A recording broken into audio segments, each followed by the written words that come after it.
അമ്മേ, എന്താ അമ്മേ ആർക്കൊരു സന്തോഷമില്ലാത്തത്? എന്റെ മോളൊരുങ്ങാനും ഒത്തിരി നേരം എടുത്തു. നീ ഒരുപാട് സന്തോഷത്തിലാണെന്ന് അമ്മയ്ക്ക് മനസ്സിലായി. പക്ഷെ ആ സന്തോഷം ഞങ്ങൾക്കാർക്കും ഇല്ല മോളെ. ചേച്ചി ഇനി ആ ഓഫീസിൽ പോണ്ട. അയാൾ ചേച്ചിയെ കെട്ടുവും വേണ്ട. രാവിലെ മുതൽ മൂളിപ്പാട്ടും പാടി നടക്കണം നിന്നോടത് പറയാൻ അമ്മയ്ക്ക് ബുദ്ധിമുട്ടാ. അപ്പുറത്ത് മുത്തച്ഛൻ്റെ കൂടെ ഒരാൾ ഇരിപ്പുണ്ട്. മോളങ്ങോട്ട് ചെല്ല്, അദ്ദേഹം എല്ലാം പറയും. മോളെ, ഇദ്ദേഹം ചില കാര്യങ്ങളൊക്കെ എന്നോട് പറഞ്ഞു. അതൊന്നും സത്യമാവരുത് എന്നാണ് ഞാൻ ആഗ്രഹിക്കുന്നത്. പക്ഷേ സത്യമാണ് മോളെ, എല്ലാം സത്യമാണ്. നിങ്ങൾ വിറ്റ വീടും പറമ്പും വാങ്ങിയത് എൻ്റെ മകളാണ്.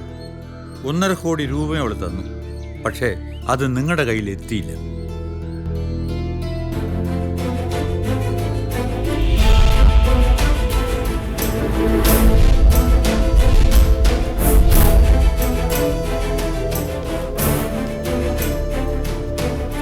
എല്ലാം ഒപ്പിട്ടെങ്കിൽ വന്നോളൂ. സബ് രജിസ്ട്രാർ പോകാൻ ധൃതി കൂട്ടുന്നു. എന്നാ അമ്മാവനും ചേച്ചിയും ചെന്നോളൂ. പണം വാങ്ങിയില്ല. മൊത്തം കാശ് ഇതിലുണ്ട്. ഇതിനെ എണ്ണിയൊക്കെ നോക്കണ്ടേ? ഞാൻ വാങ്ങിച്ചു വെച്ചോളാം, നിങ്ങൾ പോയിക്കോ. മാഡം കൂടി അകത്തേക്ക് ചെല്ലണം. വാങ്ങുന്നവരും വിൽക്കുന്നവരും വേണമല്ലോ.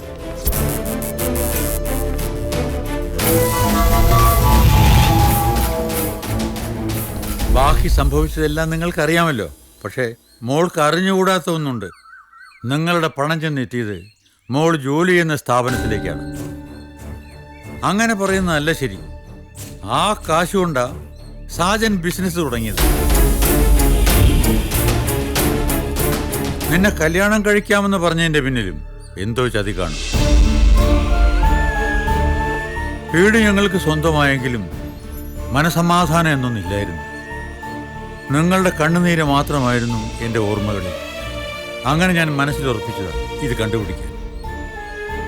ഇനി വൈകിച്ചുകൂടാ, നമുക്ക് പോണം. അവരെ 3 പേരെയും പിടിച്ച് പോലീസിൽ ഏൽപ്പിക്കണം.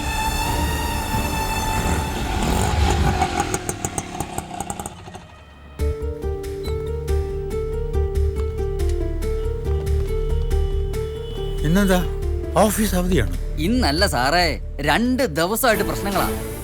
ഈ 3 പിള്ളേര് ശരിയല്ലെന്നാ ഇപ്പൊ ആളുകൾ പറയുന്നത്. പൈസ എവിടെന്നോ പിടിച്ചു പറിച്ചതാണെന്നോ കട്ടതാണെന്നോ ഒക്കെ കേൾക്കുന്നേ. ഇന്നലെ വക്കീലന്മാരും പിന്നെ ആരൊക്കെയോ. ഞാൻ പുറത്തുള്ള ആളല്ലേ, അതുകൊണ്ട് വ്യക്തമായി ഒന്നും മനസ്സിലായില്ല.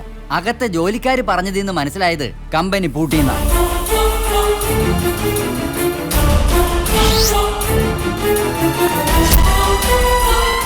സാറേ, 3 കൂടി മുങ്ങിന്നാ പറയണേ.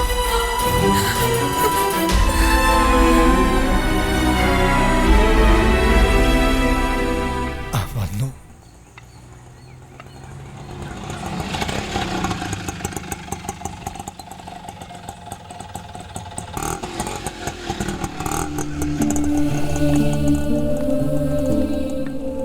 നമ്മൾ വൈകിപ്പോയി, എല്ലാം കൈവിട്ടു. കുട്ടമ്പിള്ളിയുടെ ശ്രമം ജീവിതത്തിൽ ആദ്യമായി പരാജയപ്പെട്ടു. നിങ്ങൾ എല്ലാവരും എന്നോട് പൊറുക്കണം. ഇപ്പൊ പറഞ്ഞ വാക്കുകൾ അങ്ങ് തിരിച്ചെടുക്കണം. അവരാരും എങ്ങും പോയിട്ടില്ല, ഇവിടെ വന്നിരുന്നു. എന്റെ കുഞ്ഞിനെ കണ്ട് സംസാരിക്കാൻ വന്നതാ. അവരാരും തെറ്റുകാരല്ല കുട്ടമ്പിള്ള സാറേ. 3 പേരും നല്ല പിള്ളേരാ. എന്റെ കുഞ്ഞിനെ അവർക്ക് ജീവനാ. അവര് നടത്തുന്ന സ്ഥാപനങ്ങളൊക്കെ ജാനകിയുടെ പേർക്ക് എഴുതി വെച്ച പ്രമാണങ്ങളായിരിക്കും അവർ. ഞാനതൊന്നും സ്വീകരിച്ചിട്ടില്ല. അവരപ്പുറത്തുണ്ട്. മണിരത്നം പുതിയ പടം എടുക്കുന്നു. തൃഷയാണ് ഹീറോയിൻ. ന്യൂ ഫേസ് അന്വേഷിച്ചോണ്ടിരിക്കുക. ഞാൻ പറഞ്ഞിട്ടുണ്ട്, നീ പോയി കണ്ടാ മതി. വളരെ വളരെ മുറുക്ക് കൊണ്ടുവന്നിട്ടുണ്ട്. എടുക്കട്ടെ സർ? എടുക്ക്. നല്ല ടേസ്റ്റാ സർ.